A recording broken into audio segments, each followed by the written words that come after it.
उत्तराखंड की खबरों के साथ मैं हूं मनोज मानस। खबरों का रुख करेंगे उससे पहले देख लेते हैं इस वक्त की अहम सुर्खियां। उत्तराखंड में निकाय चुनाव की तारीखों का ऐलान। 23 जनवरी को मतदान, 25 जनवरी को मतगणना, 27 दिसंबर से 30 दिसंबर तक लिए जाएंगे नामांकन पत्र। उत्तराखंड निकाय चुनाव आरक्षण की फाइनल सूची जारी। आपत्तियों के बाद 3 सीटों का आरक्षण बदला। हल्द्वानी सामान्य, अल्मोड़ा ओबीसी और श्रीनगर महिला रिजर्व सीट घोषित। उत्तराखंड के सीएम पुष्कर सिंह धामी को मिला सागर गौरव सम्मान। सीएम धामी को याद आया अपना बचपन। एमपी के सागर जिले में बीता है सीएम धामी का बचपन।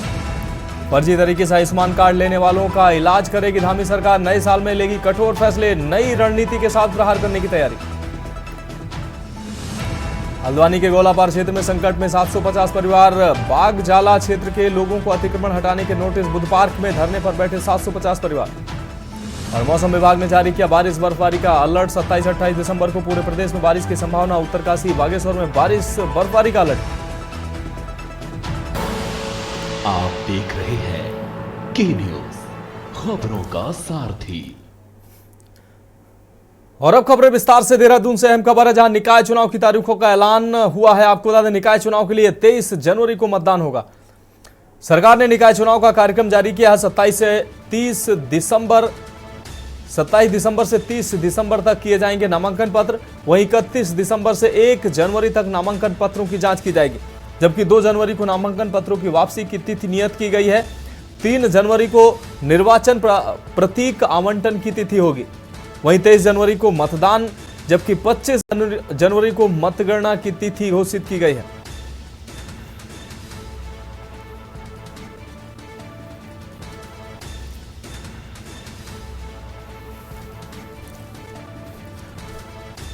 और इस खबर पर ज्यादा जानकारी के लिए हमारे ब्यूरो चीफ राजेश वर्मा हमारे साथ लाइव जुड़ चुके हैं। राजेश वर्मा जी, आखिर तारीखों का ऐलान हो गया। लंबे वक्त से इंतजार किया जा रहा था कि उत्तराखंड में निकाय चुनाव कब होंगे, तारीखों का ऐलान कब होगा। हालांकि पार्टियां अपनी अपनी तैयारियों में जुटी हुई थी, लेकिन अब तारीखों का भी ऐलान हो चुका है। राजेश जी। बिल्कुल मनोज, देखिए चुनाव निर्वाचन के द्वारा अधिसूचना जारी होती है और अधिसूचना की बात करें तो 27 दिसंबर से जो है नामांकन की तैयारी की जा रही है। 27 से लेकर 30 दिसंबर तक नामांकन की प्रक्रिया रहेगी और 31 दिसंबर को नामांकन वापस करने की जो तारीख है वो तिथि जो है वो तय की गई है। इसके साथ साथ अगर बात करें मानस तो जो इसके बाद जो आज से ठीक 1 महीने बाद यानी कि 23 जनवरी को जो है मतदान जो है वो शुरू जारी होगा उत्तराखंड के अंदर निकाय चुनाव को लेकर के। और इसके साथ साथ 25 दिसंबर को जो है इसकी माफ कीजिएगा, 25 दिसंबर जनवरी को जो है रिजल्ट जो है वो जारी किया जाएगा। तो कहा जा सकता है कि निर्वाचन की तरफ से सभी तैयारियां कर ली गई हैं। तमाम पहलू को लेकर के बात करें या तमाम चीजों को लेकर के बात करें, जिस तरीके से लगातार विपक्षी दल यही बार बार विलाप गा रहे थे कि निकाय चुनाव को लेकर के अभी तक देरी हो रही है, तो तमाम चीजों पर जो है कहीं ना कहीं आज विराम लग चुका है। और आज से जो है आचार संहिता जो है वो पूरे प्रदेश में लागू होती है। तो निकायों को लेकर के चुनाव जो है वो जारी होगा। और कहा जाए कि अगर अभी तक की बात करें तो कहीं ना कहीं सत्ता पक्ष के पास कई ऐसे पहलू हैं जिनको लेकर के वो लगातार चुनाव को लेकर के जाने की तैयारी में है, क्योंकि खुद सूबे के जो मुख्यमंत्री हैं वो लगातार अभी तक के जितने भी चुनाव देखे गए हैं प्रदेश के अंदर, तो कहीं ना कहीं एक बड़ा जितने भी चुनाव में स्टार प्रचारक के तौर पे धामी अगर गए हैं तो कहीं ना कहीं एक बड़ा बेनिफिट जो है वो कहीं ना कहीं भाजपा को मिला है। और यही वजह है कि इस बार भी कहीं ना कहीं ऐसे मुद्दे हैं निकाय चुनाव के साथ साथ जो भी पंचायत चुनाव होते हैं या तमाम चुनाव को लेकर के जो रणनीति विपक्षी दलों द्वारा जो बनाई गई है वो कहीं ना कहीं अभी फिलहाल देखना पड़ेगा उन चीजों को लेकर के कितनी विपक्ष जो है वो तैयार है अपने कामों को लेकर के, तैयारी को लेकर के। लेकिन कहीं ना कहीं जो सत्ता दल की बात करें तो कहीं ना कहीं ये कहा जा सकता है कि जो तैयारियां हैं भाजपा की वो शुरू से ही तैयारियां जो है वो लगातार जारी हैं। और क्योंकि लगातार ये भी देखने को मिला है कि कहीं ना कहीं जो तैयारियों को लेकर के अभी तक सवाल जवाब जो उठते आए हुए हैं कि हमेशा भाजपा जो है चुनाव की तैयारी में रहती है, तो ये कहा जा सकता है कि बिल्कुल तैयारियां जो है वो भाजपा पक्ष की तरफ से देखने को मिल रही है। और कहीं ना कहीं राजेश जी जिस प्रकार से आरक्षण की जो नियमावली आई, आरक्षण की अधिसूचना आने के बाद से बीजेपी और कांग्रेस में तमाम असंतुष्टियां, तमाम आपत्तियां दर्ज कराई गई। उसके बाद अब तारीखों का ऐलान, क्या अभी तक जो आपत्तियां दर्ज कराई गई थी उन पर कुछ सामने आया, या अब सीधे उन आपत्तियों को दरकिनार करते हुए अब सीधे चुनाव में सरकार जा रही है? बिल्कुल मानस, देखिए अभी जो आपत्तियां दर्ज की गई थी उसमें हल्द्वानी हो चाहे दून हो या हरिद्वार हो, कई ऐसी सीटें हैं, 3 सीटें को लेकर के, आपत्तियों को लेकर के जिसमें मंथन किया गया और जिसमें करेक्शन भी किया गया। लेकिन जैसे ही आपत्तियों को क्लियर किया गया, जो आपत्तियां थी, उसके बाद जिस तरीके से फिर उसके बाद ही तुरंत बाद जो है निकाय चुनाव की जो घोषणा हुई है, आचार संहिता प्रदेश के अंदर लगा दी गई है। और इसके साथ साथ अगर हम बात करें तो कहीं ना कहीं जो तैयारियों को लेकर के हम जैसे बात कर रहे थे मानस की, जो निकाय चुनाव की विपक्ष को बिल्कुल भी इस बात का अंदेशा नहीं था कि निकाय चुनाव की जो है तारीखों का इतनी जल्द जो है ऐलान हो जाएगा। लेकिन कहीं ना कहीं भाजपा की तरफ से देखने को जरूर मिल रहा था कि लगातार संगठन में और संगठन के बाहर भी जो है कहीं ना कहीं कार्यकर्ता हो या तमाम जो लोग हो जो दावेदारी कर रहे हो, चाहे मेयर पद की बात कर रहे हो या अन्य सीटों को लेकर के जो कार्यकर्ता लगातार जो कार्यालय क्षेत्र है वहां पर रोज डेली जो है वहां पर बैठकों का सिलसिला जो है वो जारी था।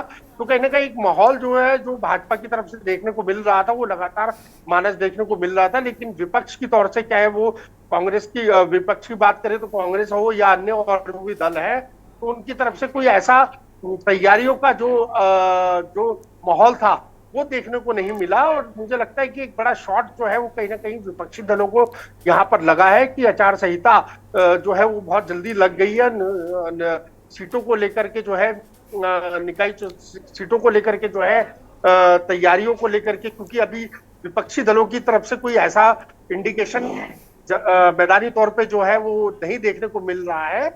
और कहा जा सकता है कि लगातार जिस तरीके से तैयारी थी भाजपा की, वो तैयारियां वो लगातार दस्तूर जारी है। और कहीं ना कहीं विपक्षी दलों के लिए अभी ये बड़ी एक चुनौती बन सकता है कि इतने कम पीरियड में, क्योंकि अब ज्यादा समय नहीं रहा है मानस कि आज अधिघोषणा जो है वो जारी हो चुकी है। और अगले माह यानी कि 23 जनवरी को, माफ कीजिएगा, कि 23 जनवरी को जो है चुनाव मतदान होगा और 25 जनवरी को जो है उसकी घोषणा भी हो जाएगी कौन प्रत्याशी कहां से जीता है। लेकिन फिलहाल जो तैयारियों की बात करें तो तैयारी को लेकर के एक जो विपक्षी दलों का एक स्पष्टीकरण था, तैयारी को लेकर के निश्चित रूप से राजेश जी, जिस प्रकार से लगातार विपक्षी दल ये आरोप लगा रहे थे कि भारतीय जनता पार्टी चुनाव नहीं कराना चाह रही है और सरकार चुनाव नहीं कराना चाह रही है, तो ऐसे में अब तारीखों का ऐलान होने से तो निश्चित रूप से विपक्ष शॉक्ड रह गया होगा, क्योंकि जो पुराने दायित्वधारी थे उनको प्रशासक नियुक्त कर दिया गया था। उसके बाद अब तारीखों का ऐलान, निश्चित रूप से शॉकिंग खबर विपक्षी दलों के लिए हो सकती है। फिलहाल राजेश जी, इस तमाम जानकारी के लिए आपका बहुत शुक्रिया।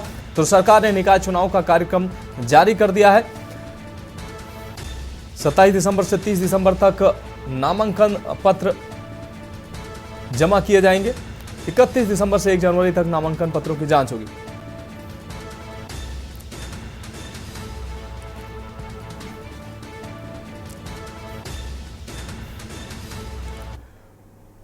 और इस बीच सीधा आपको लिए चलते हैं क्रिसमस के मौके पर प्रधानमंत्री नरेंद्र मोदी क्या कुछ कह रहे, सुनाते हैं आप।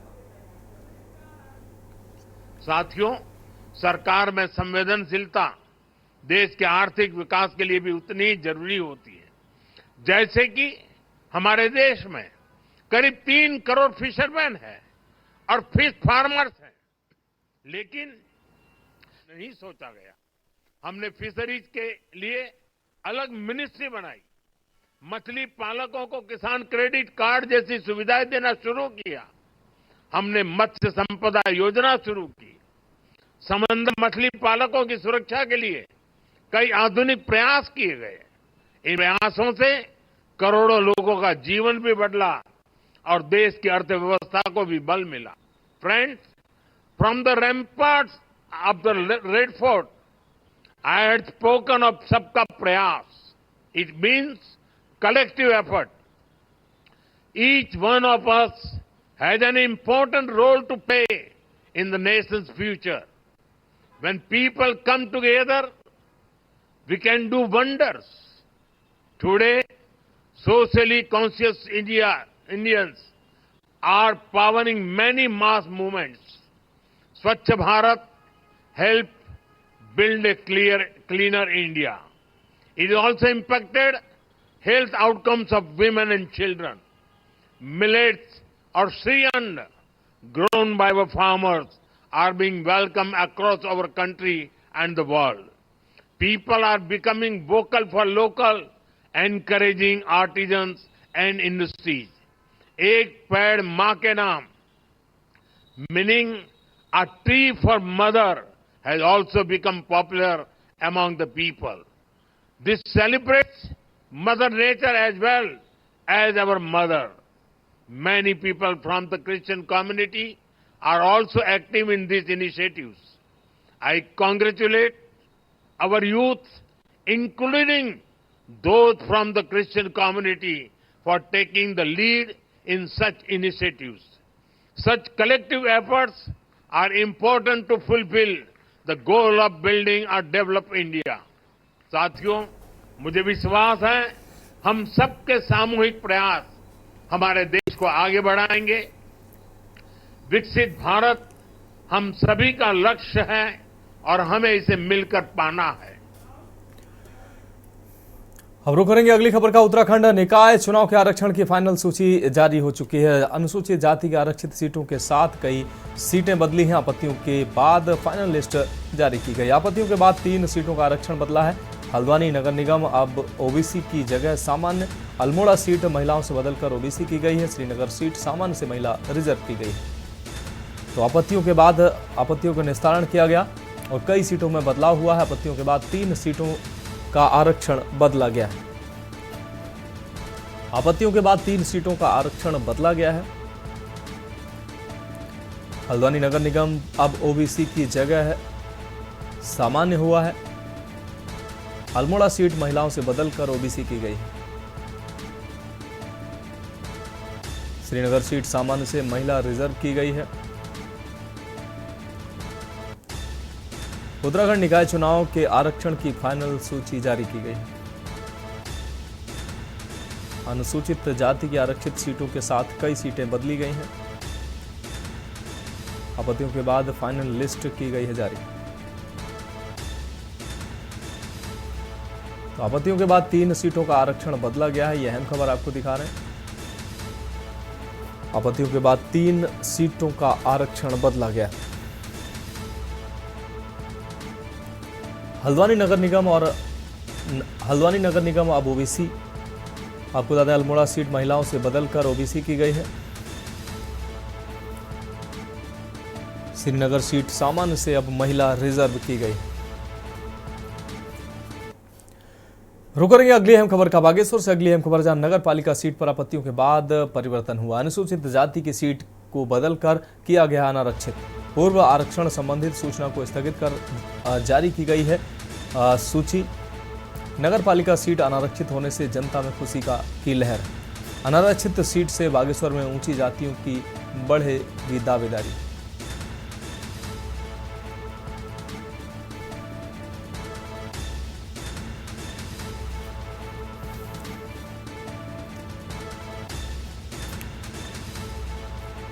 नगर पालिका सीट अनारक्षित होने से जनता में खुशी की लहर है।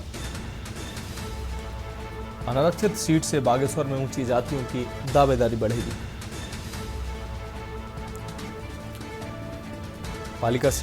नगर पालिका सीट अनारक्षित होने से लोगों में खुशी है। आपत्तियों के बाद पालिका सीट पर परिवर्तन किया गया है। अनुसूचित जाति की सीट को बदलकर अब अनारक्षित किया गया है।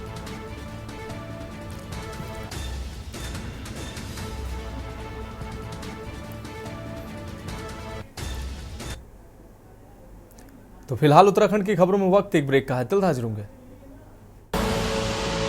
देख रहे हैं के न्यूज, खबरों का सारथी। ब्रेक के बाद एक बार फिर से उत्तराखंड की खबरों में आपका स्वागत है। बढ़ेंगे अगली अहम रिपोर्ट की ओर। उत्तराखंड की चारधाम यात्रा को सुव्यवस्थित संचालित करने के लिए धामी सरकार कई बड़े फैसले लेने जा रही है। इसके लिए सरकार एक ओर जहां यात्रा प्राधिकरण का गठन करने की तैयारी कर रही है, तो वहीं रजिस्ट्रेशन की व्यवस्था को और अधिक मजबूत बनाने पर कार्य चल रहा है। मुख्यमंत्री धामी ने इस संबंध में अधिकारियों की बैठक ली है। सीएम धामी ने प्राधिकरण के लिए अधिकारियों को 30 जनवरी तक जरूरी प्रक्रिया को पूरा करने के निर्देश दिए हैं। इसके अलावा अधिकारियों को रजिस्ट्रेशन की व्यवस्था को और अधिक मजबूत बनाने के निर्देश सीएम ने दिए हैं। हालांकि तीर्थ पुरोहितों ने इसका विरोध किया है। देहरादून में तीर्थ पुरोहित महापंचायत की बैठक हुई, जिसमें यात्रा प्राधिकरण का विरोध किया गया है। इसके अलावा चारधाम यात्रा में पंजीकरण की व्यवस्था को पूरी तरह से समाप्त किए जाने की मांग भी की गई है।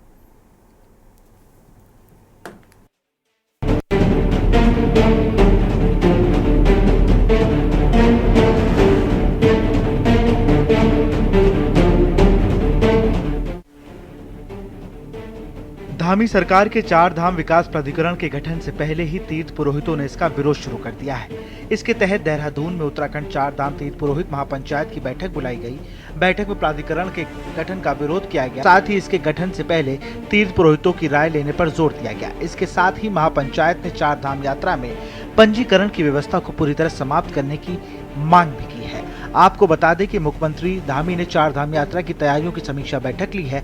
बैठक में उन्होंने यात्रियों की बढ़ती संख्या के मद्देनजर बद्रीनाथ, केदारनाथ, गंगोत्री और यमुनोत्री क्षेत्र की धारण क्षमता बढ़ाई जाने के निर्णय के साथ ही यात्रा प्राधिकरण गठन के लिए जरूरी प्रक्रिया को 30 जनवरी तक पूरा करने के निर्देश दिए हैं। नमस्कार। कल 22 दिसंबर 2024 को हरिद्वार में उत्तराखंड चारधाम तीर्थ पुरोहित महापंचायत समिति की एक बैठक आउट की गई, जिसमें सर्वसम्मति से ये निर्णय लिया गया कि सरकार द्वारा जो ये चारधाम विकास प्राधिकरण बोर्ड का जो गठन किया जा रहा है, उसका हम सब लोग एकजुट होकर के विरोध करते हैं। और सरकार से हमारी मांग है कि सरकार आप जो ये बोर्ड का गठन करने जा रही है, इसमें हमारे उत्तराखंड चारधाम तीर्थ पुरोहित महापंचायत समिति के सदस्यों को भी इसमें सम्मिलित किया जाए, ताकि सरकार की मंशा साफ हो पाए कि सरकार इसमें आखिर निर्णय क्या लेना चाहती है। बिना चारधाम के तीर्थ पुरोहितों के इसमें जो आप हित में काम करना अगर चाहते हैं, तो इनको बिना विश्वास में लिए आप कोई भी प्राधिकरण बोर्ड का। देखिए, हमने कल एक तो चारधाम यात्रा का प्राधिकरण गठित करने के निर्देश पहले से ही थे। उसकी एक समय सीमा तय कर दी है कि समय समय पर चारधाम यात्रा प्राधिकरण गठित हो जाए।